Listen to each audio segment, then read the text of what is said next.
La flèche tombe. La flèche n'est plus là. La flèche s'est effondrée. La flèche s'est effondrée. Oui. Symboliquement, la chute de cette flèche a marqué un moment de stupéfaction, y compris sur le plateau.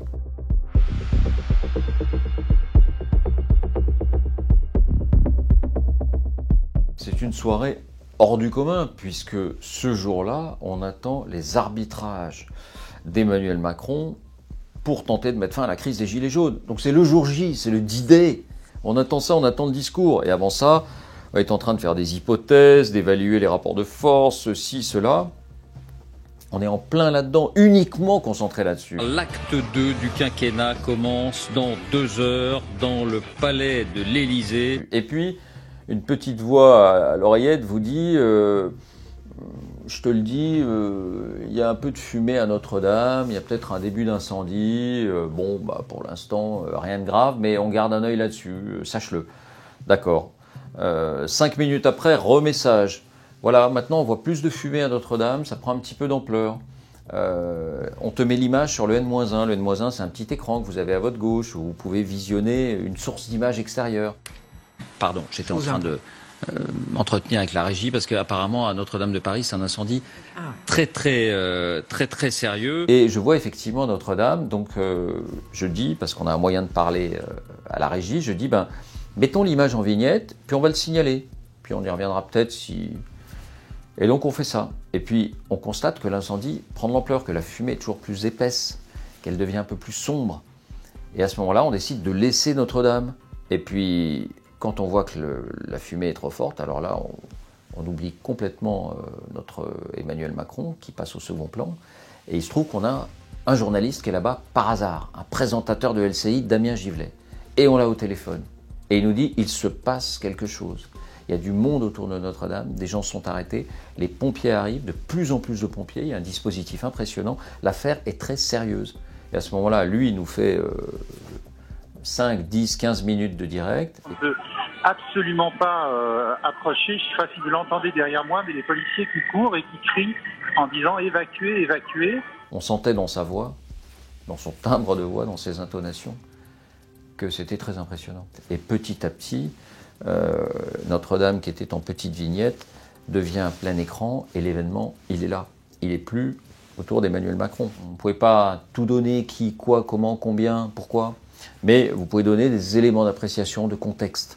Et c'est ça qu'il faut faire dans ces cas-là. 13 millions de touristes visitent ce bâtiment chaque année, des Français. C'est le point zéro kilométrique, d'ailleurs, du centre de la France. Et on commence à se dire, si ça se trouve, Emmanuel Macron va même annuler son intervention. Et c'est ce qui se passe un quart d'heure après. Alors, à l'instant, décision officielle qui nous arrive de l'Élysée, l'allocution est reportée. Voilà. Il n'y aura pas d'intervention en direct d'Emmanuel Macron. Il n'y aura pas d'intervention diffusée, enregistrée. Pascal Perry, notre spécialiste économique, il est là pour commenter les annonces d'Emmanuel Macron sur les Gilets jaunes, mais il a une autre vie, il a été entrepreneur, il connaît plein de choses, Pascal Perry, c'est une boîte à outils incroyable. Et on regarde avec lui Notre-Dame, et on regarde la flèche qui est en train de brûler. Il regarde la flèche et il dit, mais elle va tomber.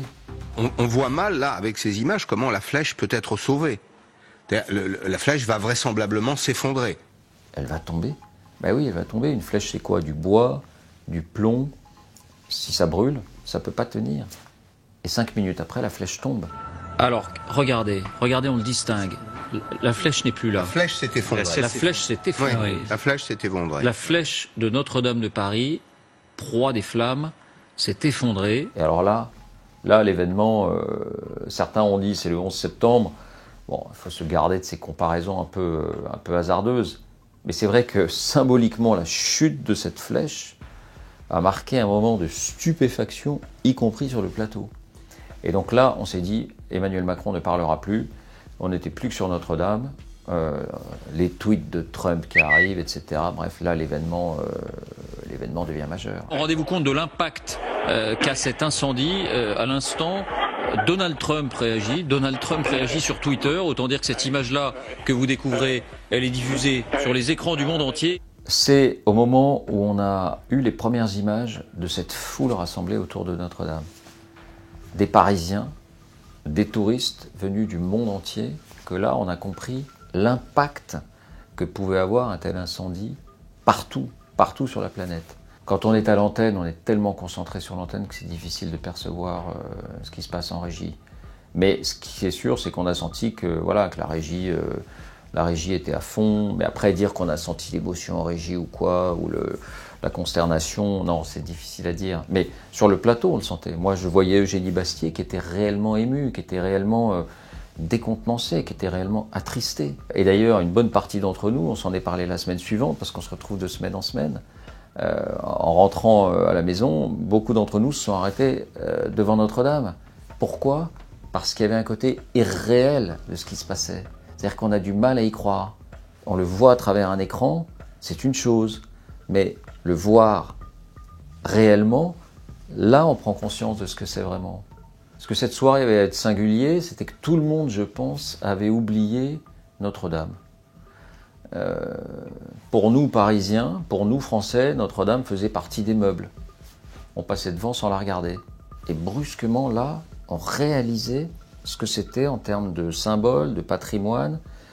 Et c'est ça qui donnait l'intensité particulière de cette soirée, je pense. C'est que chacun d'entre nous se disait que c'était à peu près inimaginable, qu'elle était là pour toujours, mais que du coup, elle devenait transparente, qu'on passait à côté sans la voir, et tout d'un coup, elle se rappelait à notre souvenir, et qu'elle était 1000 ans d'histoire, 850 ans d'histoire, et que c'était ça qui risquait de disparaître.